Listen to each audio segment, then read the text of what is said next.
India ഇപ്പോൾ ചൂടോടെ ചർച്ച ചെയ്യുന്ന ഏറ്റവും രസകരമായ വാർത്ത രാഹുൽ ഗാന്ധിയുടെ പ്രണയബന്ധത്തെ പറ്റിയാണ്. രാഹുലിന്റെ അവിഹിത ബന്ധത്തിൽ രാഹുലിന് 2 മക്കളുണ്ടെന്ന് വരെയാണ് പല മാധ്യമ വൃത്തങ്ങളും അറിയിച്ചുകൊണ്ടിരിക്കുന്നത്.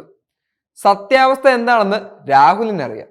പ്രതിപക്ഷ നേതാവായ രാഹുൽ ഗാന്ധിയുടെ അവിഹിത ബന്ധത്തിലുള്ള കാമുകിമാരുടെ പേരുകൾ എന്താണെന്ന് വെച്ച് കഴിഞ്ഞാൽ നോവൽ സാഹർ, വെർണോണിക്ക കാറ്റ്ലാളി. രാഷ്ട്രീയ കോലിളക്കം തന്നെ സൃഷ്ടിക്കുന്ന വളരെ വലിയ വാർത്തയാണ് മാധ്യമങ്ങൾ പുറത്തുവിട്ടിരിക്കുന്നത്. വലിയ രീതിയിലുള്ള അക്രമങ്ങളാണ് ഇതിന്റെ പേരിൽ രാഹുൽ ഗാന്ധി സോഷ്യൽ മീഡിയയിൽ അടക്കം നേരിട്ടുകൊണ്ടിരിക്കുന്നത്. രാഹുൽ ഗാന്ധിയുടെ ഇന്ത്യൻ പൗരത്വം ചോദ്യം ചെയ്തുകൊണ്ട് BJP നേതാക്കൾ അടക്കം രംഗത്തെത്തിയിരിക്കുന്നു. എന്നാൽ BJP ദിനപത്രമായ ജന്മഭൂമിയിൽ വന്ന വാർത്തയാണ് ഇപ്പോൾ ഏറ്റവും കൂടുതൽ ചർച്ചാ വിഷയമാകുന്നത്. വാർത്തയുടെ ഒരു ചുരുക്കരൂപം ഇങ്ങനെ: പ്രതിപക്ഷ നേതാവ്, കോൺഗ്രസ് പാർട്ടിയുടെ മുഖ്യ നേതാവുമായ രാഹുൽ ഗാന്ധി 2 മക്കളുടെ പിതാവാണെന്ന ഞെട്ടിക്കുന്ന വെളിപ്പെടുത്തലുമായി മാഗസിൻ 2 ദിവസമായി റിപ്പോർട്ട് ചെയ്തിരിക്കുന്നു. രാഷ്ട്രീയത്തിൽ വലിയ ചർച്ചയ്ക്ക് കാരണമാകുന്ന വാർത്തയ്ക്ക് കോൺഗ്രസ് നേതൃത്വം മൗനം പുലർത്തുന്നത് ഭയം കൊണ്ടാണെന്ന് വിമർശനമുയർന്നു. ഇത് സംബന്ധിച്ച് അന്വേഷണം വന്നാൽ രാഹുലിന്റെ രാഷ്ട്രീയ ഭാവി അതോടെ അവസാനിക്കും എന്ന തിരിച്ചറിവിൽ നിന്നാണ് ഈ നിശബ്ദത.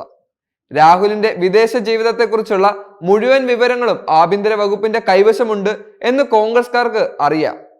കൂടുതൽ പ്രതികരിച്ചാൽ അത് അവർക്ക് തന്നെ തിരിച്ചടിയായേക്കുമെന്ന ബോധ്യം കോൺഗ്രസ്സുകാർക്ക് നന്നായിട്ടുണ്ട്. രാഹുൽ ഗാന്ധിയുടെ മറഞ്ഞിരിക്കുന്ന സ്വകാര്യ ജീവിതവും അവിഹിതവും തുറന്നു കാട്ടുന്നതായിരുന്നു ലേഖനം. രാഹുൽ മറ്റൊരു പേരിൽ മറ്റൊരു ജീവിതം നയിക്കുന്നുണ്ടെന്നാണ് ലേഖനത്തിന്റെ ഇതിവൃത്തം. കൊളംബിയയിൽ മയക്കുമരുന്ന് മാഫിയ തലവന്റെ മകളുമായി ബന്ധം പുലർത്തുന്നുണ്ടെന്നും 2 മക്കൾ അവരിൽ രാഹുൽ ഗാന്ധിക്കുണ്ടെന്നും ലേഖനത്തിൽ വ്യക്തമാക്കുന്നുവെന്ന് ജന്മഭൂമി അവകാശപ്പെടുന്നു. എന്തൊക്കെയാണെങ്കിലും അക്രമം ശക്തമായി നടന്നുകൊണ്ടിരിക്കുന്ന ബംഗ്ലാദേശിലെ ഒരു മാധ്യമ പ്രവർത്തകൻ എഴുതിയ ലേഖനത്തെ പിന്തുടർന്ന് ഇത്തരത്തിലുള്ള കഥകളെല്ലാം എഴുതി വിടുമ്പോൾ മാധ്യമ പ്രവർത്തകരായ നമ്മൾ ഓരോരുത്തരും തന്നെ ഒന്നുകൂടി വിലയിരുത്തണം. കാരണം ജനങ്ങളിൽ എത്തുന്ന വാർത്തകൾ എത്രത്തോളം നീതിനിഷ്ഠമായി എത്തിക്കണം എന്നുള്ളത് തീരുമാനിക്കേണ്ടത് നമ്മൾ തന്നെയാണ്. എത്രയൊക്കെ ശത്രുത ഉണ്ടെങ്കിലും രാഷ്ട്രീയ പ്രസ്ഥാനത്തിലെ ഭിന്നിപ്പുകൾ ഉണ്ടെങ്കിലും ഒരാളുടെ വ്യക്തി ജീവിതത്തെ അവഹേളിക്കുന്ന തരത്തിലുള്ള ഇത്തരത്തിലുള്ള ചർച്ചകൾക്ക് വഴിവെക്കുന്ന രീതിയിലുള്ള വാർത്തകൾ എഴുതി വിടുമ്പോൾ നമ്മൾ കൂടുതൽ ശ്രദ്ധിക്കണം. രാഹുൽ ഗാന്ധി എന്ന പൊതുപ്രവർത്തകന് അദ്ദേഹത്തിന് വ്യക്തിപരമായ ജീവിതം ഉണ്ടെന്നുള്ള കാര്യം നമ്മൾ മനസ്സിലാക്കേണ്ടത് തന്നെയാണ്. അഥവാ രാഹുൽ ഗാന്ധിക്ക് ഒരു സ്ത്രീയോട് ഇഷ്ടമുണ്ടെങ്കിൽ, അദ്ദേഹത്തിന് ഒരു സ്ത്രീയെ വിവാഹം കഴിക്കണമെന്നുണ്ടെങ്കിൽ ഇന്ത്യൻ ഭരണഘടന അതിന് അയാളെ അനുവദിക്കുന്നുണ്ട്. പിന്നെ എന്തിനു വേണ്ടിയാണ് അദ്ദേഹം ഇതൊക്കെ മറച്ചു വെക്കുന്നത്? ചിന്തിക്കുന്നവരെല്ലാം ചിന്തിച്ച് കണ്ടുപിടിക്കും.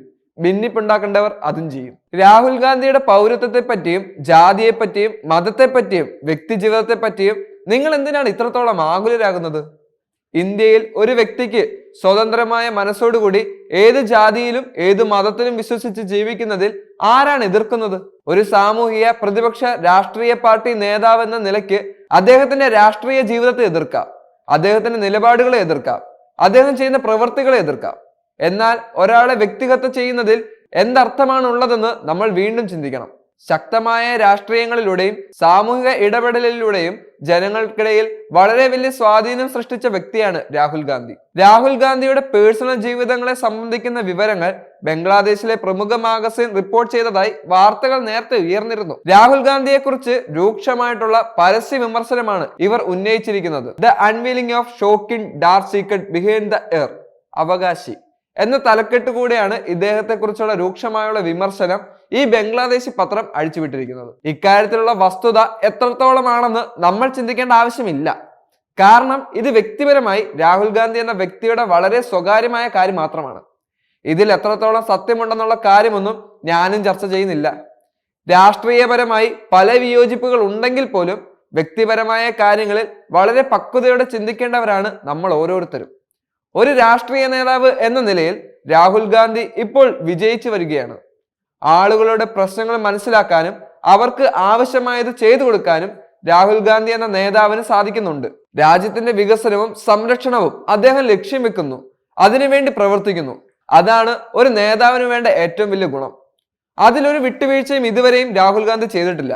അതിനിയും തുടർന്നുകൊണ്ട് തന്നെ പോവുകയും ചെയ്യും.